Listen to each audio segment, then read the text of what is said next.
The weight in the coat, Nora weaves through the crowded aisles of the flea market, her boots scuffing against the cracked pavement as the late autumn wind tugs at her scarf, sharp and cold against her cheeks. Stalls line the lot, their tables cluttered with chipped mugs, faded books, and tarnished jewelry, the air thick with the mingled scents of dust, old leather, and roasted chestnuts from a cart nearby. She stops at a sagging table near the edge, her eyes catching on a coat, heavy and woolen, its deep gray fabric worn but intact, buttons dulled by time, the collar frayed slightly at the edges. She runs her fingers over it, the texture rough under her touch, a faint musty smell rising from the weave, but it looks warm, sturdy, perfect for the winter creeping in. The vendor, an older man with a grizzled beard, glances up from his newspaper, mutters a price, low enough to make her pause, then nod.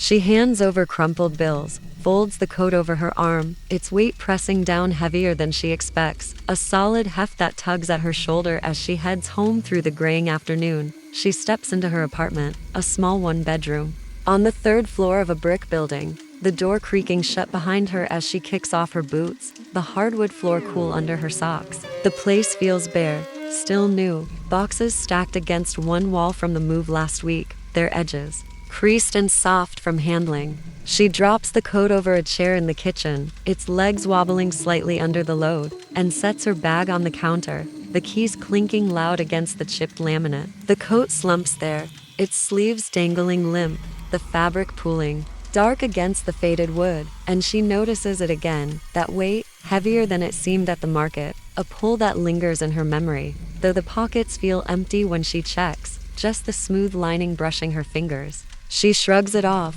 chalks it up to tired arms, the day's chill, starts unpacking a box, stacking dishes into cabinets that groan when opened, their hinges stiff with age. Night falls slow, the sky outside her window deepening to a bruised purple, then black, the wind rattling the panes with a faint, restless tap. She cooks dinner, a pot of soup simmering on the stove, steam curling up to fog the glass, the smell of broth and herbs filling the small space with a quiet warmth. She eats at the counter, scrolling her phone, the screen's glow casting soft shadows across her face, the apartment settling around her with faint creaks and sighs, the sound of an old building cooling in the dark. She washes the dishes, the water running warm over her hands, dries them with a towel, glances at the coat still slumped on the chair, its bulk looming faintly in the dim light from the hall. She heads to bed, leaves it there, the room cold as. She slips under the quilt, the mattress firm but familiar, dragged from her old place.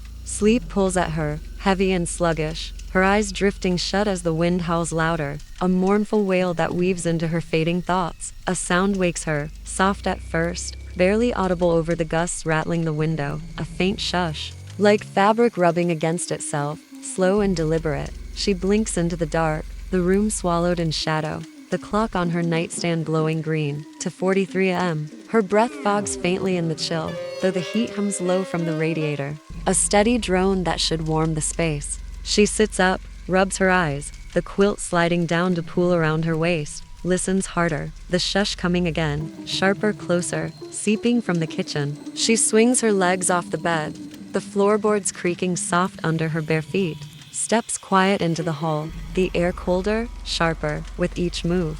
The chair sits empty, the coat gone, a dark shape now on the floor, closer to her bedroom door, its sleeves stretched out, the collar twisted slightly, as if it fell, though the chair stands steady, unmoved. Her chest tightens, breath shallow, a prickle crawling up her spine, but she shakes it off, tells herself the wind knocked it down, the draft stronger than she thought. She picks it up, the fabric heavier in her hands, a weight that presses against her arms, colder than it should be, the musty smell sharper, clinging to her nose. She hangs it back on the chair, presses it down, the wool rough under her palms, steps back, watches it a moment, the sleeves dangling limp, the collar still. Sleep pulls her back, uneasy now, her eyes darting to the kitchen as she climbs into bed, the quilt pulled tight over her shoulders, the shush echoing faint in her mind, a sound she can't unhear. Morning comes gray and sluggish, sunlight weak, through the fogged window, the air thick with a damp chill that wasn't there before. She wakes slow, head foggy, the nights and knees clinging like a film over her thoughts, stumbles to the kitchen, finds the coat on the floor again, closer. To her bedroom, the chair untouched, its legs steady against the wood. Her stomach twists, a sour knot forming deep, but she grabs it, hangs it on a hook by the door, the weight tugging at her arms. Heavier still, a pull that lingers in her muscles as she brews coffee, the machine gurgling loud to drown the quiet. She decides to wear it, tests it against the cold, slips her arms into the sleeves, the wool scratchy against her skin, the weight settling heavy on her shoulders, a solid press that makes her stand straighter. She steps outside, the wind biting sharp against her face, the coat warm but oppressive, a sensation creeping up her spine, faint at first, like fingers brushing her back, cold and firm, though nothing's there when she turns, just the empty street stretching gray under the overcast sky. The feeling grows, a grip that tightens with each step, the weight pulling at her, her shoulders aching faintly by the time she reaches the corner store, her breath fogging thick in the chill. She buys bread, milk, the cashier's voice a distant hum, as she pays, the coat's heft slowing her movements, a pressure she can't shake. Back home, she peels it off, drops it on the chair, her shoulders sore, the cold grip fading slow, but a whisper curls faint from the collar as she turns away, low and dry, barely audible over the wind outside. Don't take it off. Her chest locks, breath caught halfway, heart thudding loud in the silence, a frantic beat that echoes in her ears. She spins, stares at the coat, its sleeves dangling limp, the collar twisted slightly, the fabric still, unmoving. The whisper fades, swallowed by the quiet, but her hands tremble as she steps closer, runs her fingers over it. The wool rough and cold, the weight heavier under her touch, a pull that tugs at her wrists. She shakes her head, tells herself it's imagination, the wind playing tricks, the stress of a new place. But the sound lingers, a splinter in her mind, sharp and unyielding. Night falls, the coat back on the hook, its bulk looming faint in the dim light from the hall, the wind rattling the windows louder, a restless howl that presses against the glass. She cooks again, eats at the counter, the TV on low, its chatter a frail shield against the quiet creeping in. But her eyes drift to the hook, the coat's shadow stretching long across the wall, a dark smear that shifts with every gust outside. Sleep comes fitful, broken by the shush, sharper now, seeping from the kitchen, a slow rub of fabric that cuts through the wind's wail. She wakes, 2:43 a.m., the clock glowing green, unyielding, her breath fogging in the cold, the air thick with a faint dampness that wasn't there before. She steps into the hall, the floorboards creaking loud under her feet, finds the coat on. The floor again, closer to her bed, its sleeves stretched out, the collar turned up, buttons glinting faintly in the dark. Her pulse hammers, a cold sweat prickling her skin, but she grabs it, hangs it back, presses it firm against the hook, the weight heavier, a pull that strains her arms, her shoulders aching as she steps away. Morning comes, the coat on the floor, once more, inches from her bedroom door, the chair untouched, the hook steady, a faint scratch marking the wood beneath it, thin and jagged, like a nail dragged quick across the grain. She wears it again, the weight thicker, a burden that presses down her spine, the cold grip stronger, fingers brushing her back, her neck, a presence she can't see, can't shake. The whisper comes clearer, low and dry, curling from the collar. As she walks to work, the wind biting sharp against her face. You're mine. Her shoulders sag, her steps slow, the ache spreading deep into her bones, a fatigue that clings long after. She peels it off, drops it on the chair, the whisper fading but echoing faint in her ears. She checks the pockets again, finds a seam, loose in the lining, tugs it open, pulls out a ticket, old and yellowed, ink faded but legible, a train stub, dated November 12,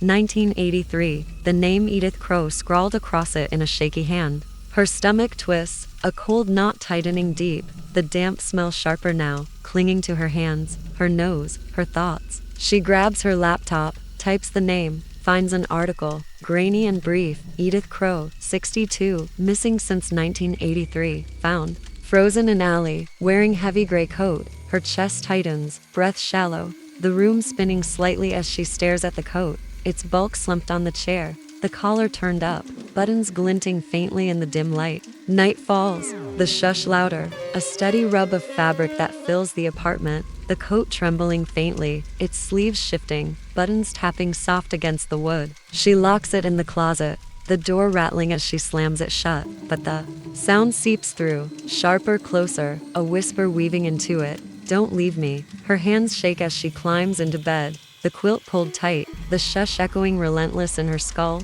the damp smell thicker, curling from the closet, a sour whiff of ice and decay that clings to her lungs. Morning comes, the closet door ajar, the coat on the floor, closer to her bed, its sleeves stretched out, the collar twisted, a faint scratch marking the wood beside it, deeper, rawer, a line that curves toward her. Days blur into a haze, the coat's weight growing, a burden that presses harder each time she wears it, her shoulders slumping, her back aching, the cold grip tightening, fingers curling around her spine, her neck, her arms, a presence that follows her every step.